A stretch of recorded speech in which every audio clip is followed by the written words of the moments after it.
नमस्कार, बहुत स्वागत है आप सभी का। आप देख रहे हैं भारत 24 और आज पथ लेकर मैं हूं आपके साथ अमृता गर्ग और मैं हूं आपके साथ महिमा सिंह कंवर। बुलेटिन की शुरुआत इस वक्त की बड़ी खबर के साथ करेंगे। खेल मंत्री के घर पर खिलाड़ियों की बैठक लगातार जारी है। खेल सचिव भी अनुराग ठाकुर। आप सबका धन्यवाद। हर चीज का जवाब वो 22 तारीख को देंगे। सबका धन्यवाद। जय बजरंग बली।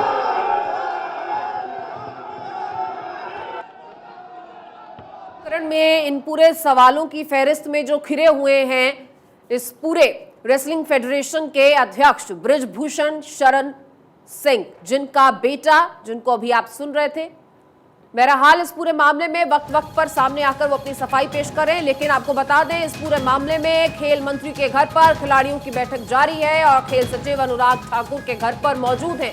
कुश्ती संघ के साथ विवाद को लेकर ये बैठक लगातार जारी। बिल्कुल अमृता, देखिए ये बड़ी खबर इस वक्त की, क्योंकि खेल मंत्री के घर पर खिलाड़ियों की बैठक लगातार जारी है और अंदर इस पूरे मामले को लेकर चर्चा चल रही है। बाहर आपने तस्वीर देखी थी और अभी कुछ देर पहले आपने सुना कि बृजभूषण सिंह के बेटे की तरफ से क्या कुछ कहा जा रहा था। तो लगातार तस्वीरें हम आपको फिलहाल दिखा रहे हैं और देखिए ग्राउंड से तस्वीरें लगातार भारत 24 आप तक पहुंचा रहा है। इस वक्त जो तस्वीर फिलहाल आप देख रहे हैं गोंडा से हम आपको दिखा रहे थे, जहां पर बृजभूषण के समर्थक वहां पर उनके समर्थन में लगातार पहुंचे। अमृता, बिल्कुल देखिए महिमा, जो तस्वीरें लगातार सामने आ रही है इस पूरे प्रकरण में, देखें हम लगातार 2 दिन से और आज तीसरा दिन भी हमने देखा कि किस तरह से बीता है। लगातार ये खिलाड़ी अपने साथ हुए अन्याय को लेकर डटे हुए हैं। इनका प्रदर्शन लगातार जारी है, आवाज बुलंद करने की कोशिश, और बार बार ये कहा जा रहा है कि जब देश की महिला खिलाड़ी सेफ नहीं है तो देश की बेटियों की सेफ्टी की बात जब हम करते हैं तो यहाँ के सभी बंधुगण मेरी सूचना पे कृपया ध्यान दें। मैं आदर पूर्वक आप सबसे आग्रह करना चाहता हूं कि माननीय सांसद जी ने फैसला लिया था अपने सभी हित बंधुओं के साथ मिलकर कि जब तक हमारी एनुअल जनरल मीट जो कि 22 को नहीं हो जाती, तब तक हम औपचारिक रूप से अभी हम आप मीडिया के सामने हम अपना बयान नहीं देना चाहते। हम एक बार अपने देश के सभी प्रांतों के हमारे अधिकारी बंधु, हम सभी प्रांतों के हमारे रेसलिंग फेडरेशन के जुड़े कोने कोने से देश जो प्रेमी हैं, हम उनसे, मेंबरों से, अध्यक्षों से, सदस्यों से, सचिवों से, सबसे बात करके, सबसे सलाह करके ही हम रेसलिंग फेडरेशन की तरफ से और श्री बृजभूषण सिंह जी की तरफ से औपचारिक बयान वो खुद अपने से जारी करेंगे।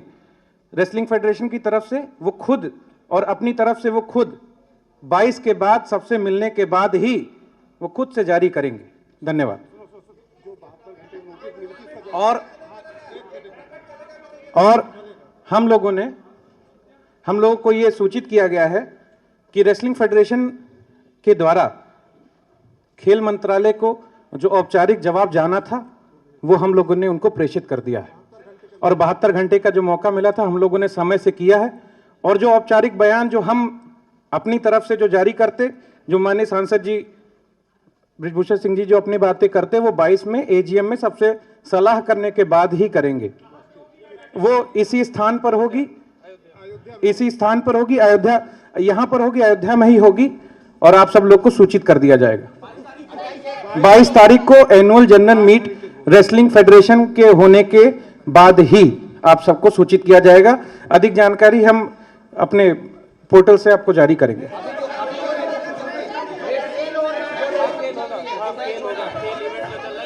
यहां पर नंदीनगर में open national senior ranking wrestling tournament 2023 चल रहा है।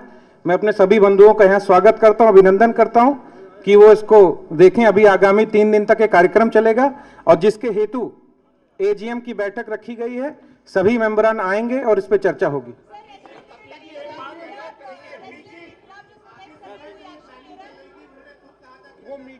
नहीं, देखिए जो सवाल पूछने हैं आप उनसे सांसद जी से पूछिएगा।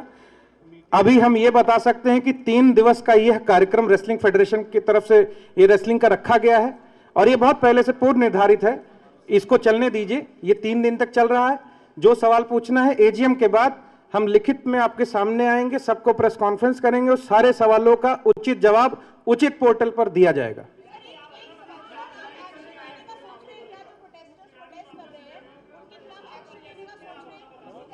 हम औपचारिक रूप से कुछ कहने के लिए अधिकृत नहीं है।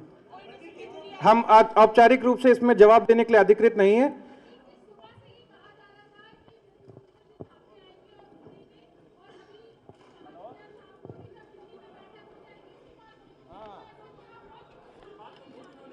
नहीं, ये सब चीज का जवाब आपको 22 को दिया जाएगा। ये डिले है कि क्या है, ये सब 22 को हम बताएंगे। हम अभी औपचारिक रूप से आपको कुछ बता नहीं सकते। अब 22 को एजीएम के बाद हम आपको सूचित करेंगे।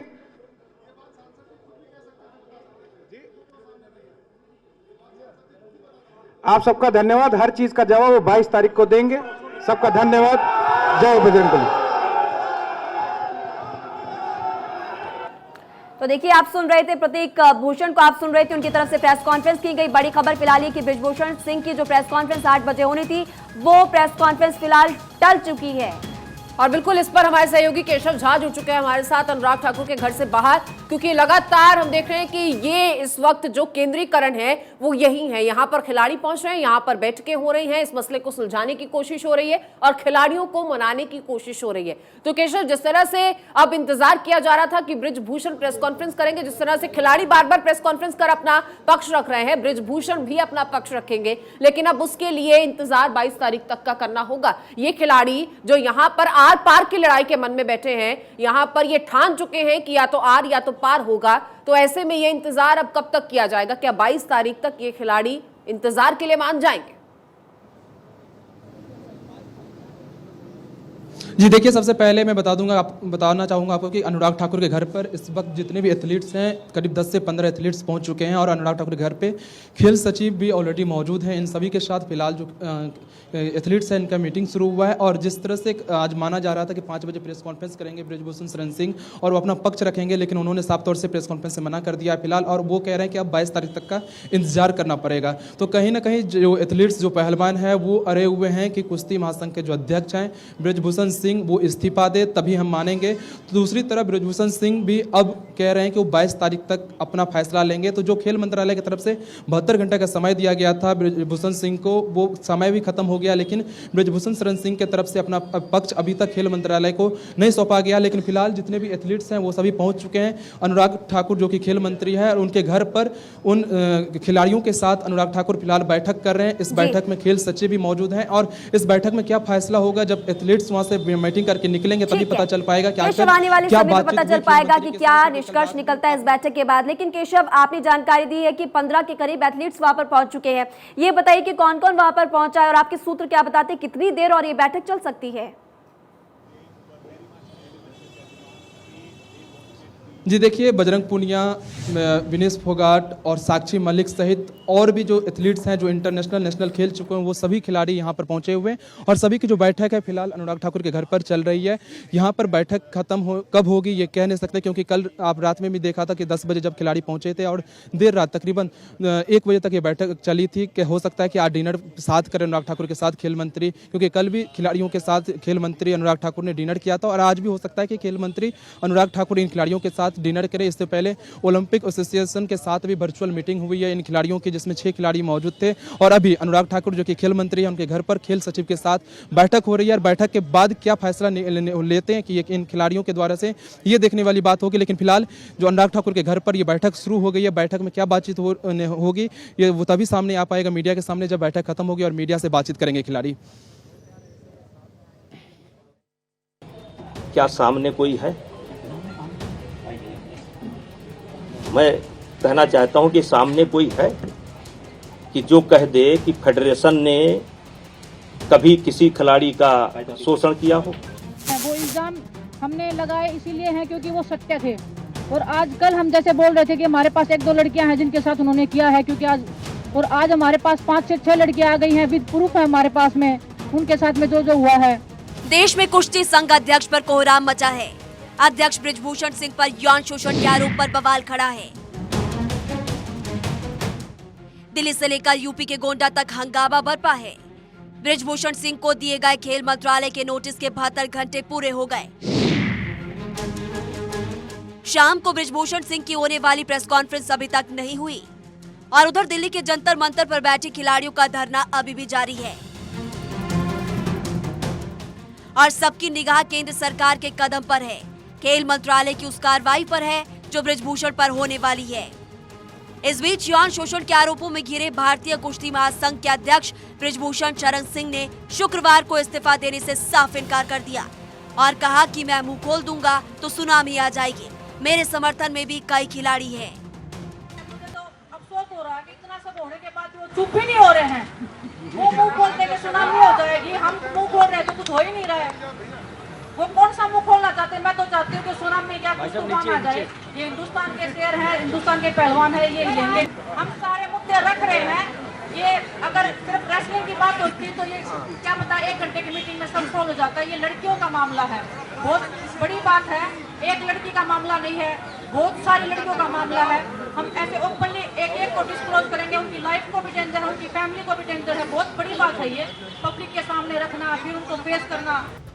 तो उधर इंडियन ओलंपिक संघ को लिखे लेटर में पहलवानों ने बड़ा आरोप लगाया। विनेश फोगाट ने कहा कि टोक्यो ओलंपिक में मैं मेडल से चूक गई थी। तब कुश्ती संघ के अध्यक्ष बृजभूषण शरण सिंह ने उन्हें मानसिक तौर पर इतना परेशान किया कि विनेश ने सुसाइड का मन बना लिया था। विनेश ने धरना स्थल पर कहा कि हमारी मांग पूरी नहीं हुई तो आंदोलन जारी रहेगा। हम जंतर मंतर पर मैट लगाकर अपनी प्रैक्टिस जारी रख सकते हैं। हमने अपने इशू खेल मंत्री के सामने रखे थे। कुछ मुद्दे ऐसे थे जिन पर हम असंतुष्ट थे। 3 दिन से बृजभूषण शरण के इस्तीफे की मांग कर रहे महिला और पुरुष पहलवानों ने भारतीय ओलंपिक संघ में यौन शोषण की शिकायत की है। खेल मंत्रालय ने लगातार दूसरे दिन शुक्रवार को वीर पहलवानों से बातचीत की। गुरुवार को खेल मंत्री अनुराग ठाकुर की पहलवानों के साथ 4 घंटे बैठक चली थी। अनुराग ठाकुर अभी बृजभूषण के जवाब का इंतजार कर रहे हैं। Bureau report, Bharat 24। और उधर दिल्ली में आम आदमी पार्टी के नेता और ओखला से विधायक अमानतुल्लाह खान को हाई कोर्ट से करारा झटका मिला है। महिमा जी बिल्कुल, देखिए दिल्ली उच्च न्यायालय ने अमानतुल्लाह खान की बैड कैरेक्टर का टैग हटाने वाली याचिका को खारिज कर दिया। और आपको ये भी बता दें कि दिल्ली पुलिस ने आम आदमी पार्टी के विधायक और दिल्ली वक्फ बोर्ड के चेयरमैन अमानतुल्लाह को बैड कैरेक्टर का व्यक्ति घोषित कर दिया है। आपके विधायक बैड कैरेक्टर कायम, आपके अमान के लिए नहीं सम्मान। दिल्ली पुलिस की ओर से बैड कैरेक्टर घोषित टैग के खिलाफ आम आदमी पार्टी के विधायक अमानतुल्लाह खान की अर्जी को दिल्ली हाईकोर्ट ने खारिज कर दिया है। पिछले साल अतिक्रमण हटाने की कार्रवाई में बाधा पहुंचाने के बाद दिल्ली पुलिस ने अमानतुल्लाह खान की हिस्ट्री शीट के आधार पर उसे घोषित अपराधी करार दिया था, जिसके खिलाफ अमानतुल्लाह खान ने दिल्ली हाई कोर्ट में अर्जी दायर की थी। हालांकि हाई कोर्ट ने अमानतुल्लाह को छूट दी है कि वो बैड कैरेक्टर के टैग के खिलाफ पुलिस को ज्ञापन दे सकते हैं। कोर्ट ने 7 अक्टूबर 2022 को फैसला सुरक्षित रख लिया था। सुनवाई के दौरान अमानतुल्लाह खान की ओर से वकील एन सुफियान सिद्दीकी ने कहा कि कोई व्यक्ति आरोपित है या नहीं इसका फैसला कोर्ट करेगा, पुलिस नहीं। आपको बता दें कि 12 मई को मदनपुर खादर इलाके में अतिक्रमण हटाने की कार्रवाई में बाधा पहुंचाने के बाद दिल्ली पुलिस ने अमानतुल्लाह खान की हिस्ट्री शीट ओपन कर घोषित अपराधी करार कर दिया था। दिल्ली पुलिस के इसी फैसले को अमानतुल्लाह खान ने चुनौती दी थी, जिसे अब कोर्ट ने खारिज कर दिया है।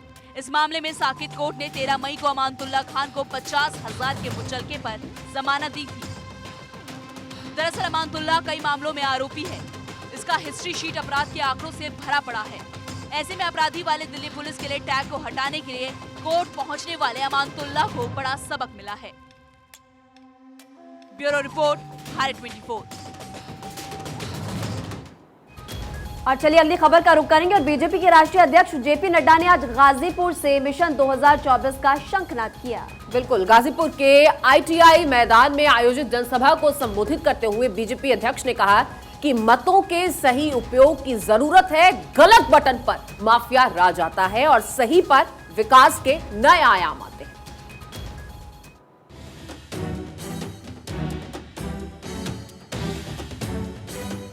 पूर्वांचल में नड्डा की हुंकार।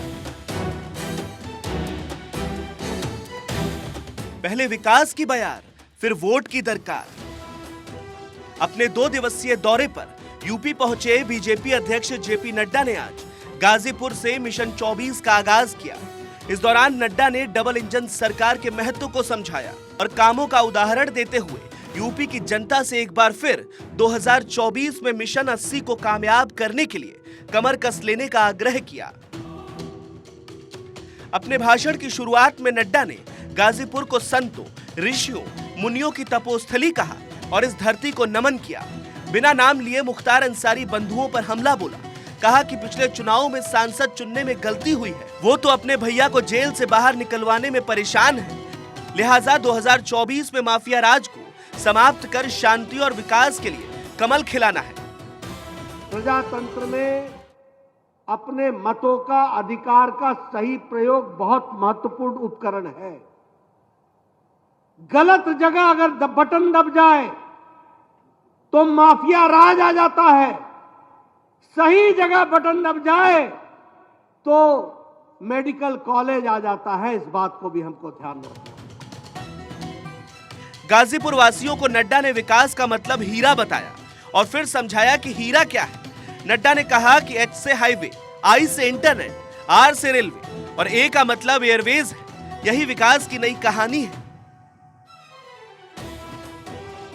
आज मैं कहता हूं कि विकास का मतलब हीरा है। हीरा, हमसे लोग पूछते हैं हीरा क्या है, तो मैं सबको बोलता हूं हीरा मतलब एच, एच मतलब हाईवेज, आई मतलब इंटरनेट, आर मतलब रेलवेज और ए मतलब एयरवेज। और इसके आगे और जोड़ लीजिए कि अब आपका वाटरवेज भी हो गया है और आपका गंगा विलास भी चल पड़ा है। यह विकास की नई कहानी कहता है। जेपी नड्डा ने कहा कि आज पूरी दुनिया आर्थिक मंदी से जूझ रही है। उस वक्त ब्रिटेन को पीछे छोड़ भारत दुनिया की 5वीं सबसे बड़ी अर्थव्यवस्था बन गई है। इलेक्ट्रॉनिक्स में हमारी ग्रोथ 6 गुना हो गई और हम 70,000 करोड़ का एक्सपोर्ट कर रहे हैं। और ये सब हुआ आपकी वोट की बदौलत। इसलिए 2024 में एक बार फिर इस वोट की ताकत से कमल खिलाने की जरूरत है। Bureau report, Bharat 24। और उधर हरियाणा के रोहतक के सिरसा डेरा प्रमुख राम रहीम 20 दिन के पैरोल पर कभी भी बाहर आ सकते हैं। राम रहीम ने 40 दिन के पैरोल के लिए अर्जी दी है, जिस पर कोर्ट के फैसले का भी इंतजार है। इससे पहले कल हनीप्रीत अपने वकील के साथ सुनारिया जेल पहुंची और राम रहीम से मुलाकात भी की है।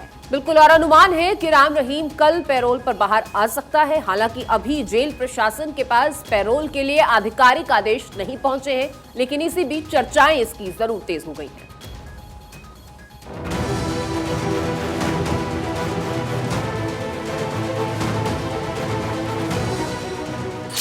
राम रहीम को फिर पैरोल। डेरे की जमीन पर जंग। डेरा सच्चा सौदा के संचालक राम रहीम पर एक बार फिर हरियाणा सरकार मेहरबान हुई है, तो एक बार फिर रेप और हत्या का दोषी राम रहीम जेल से बाहर आ सकता है,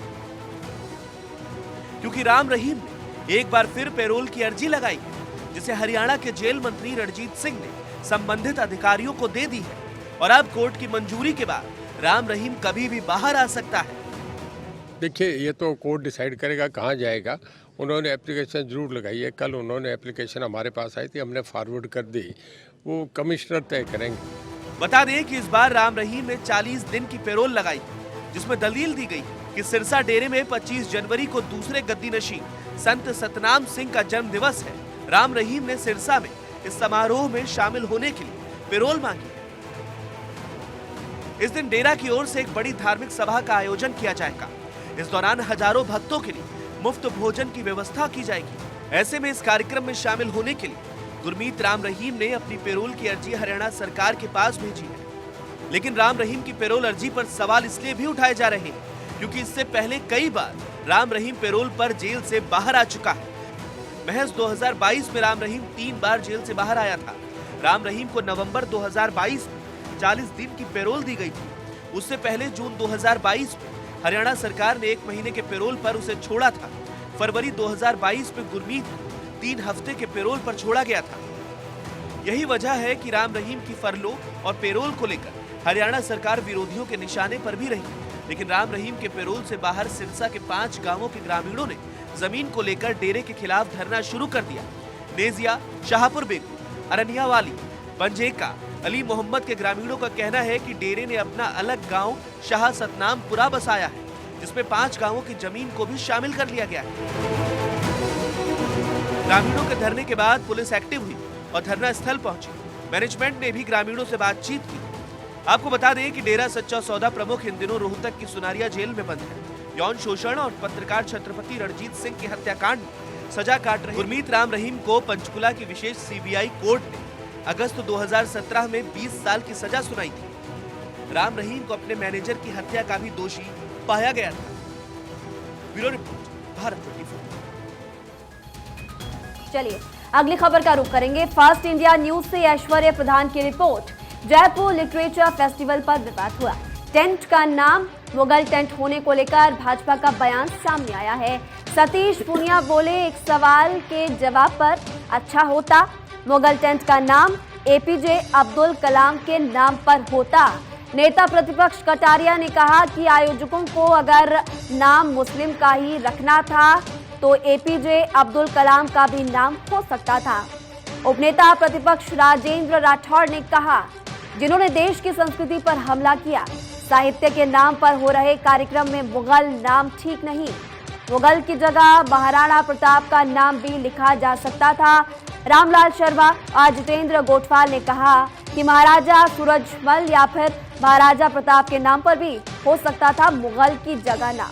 अब भाजपा नेता राजेश गुर्जर बोले कि पृथ्वीराज चौहान के नाम पर क्यों नहीं, सवाल उनकी तरफ से पूछा गया।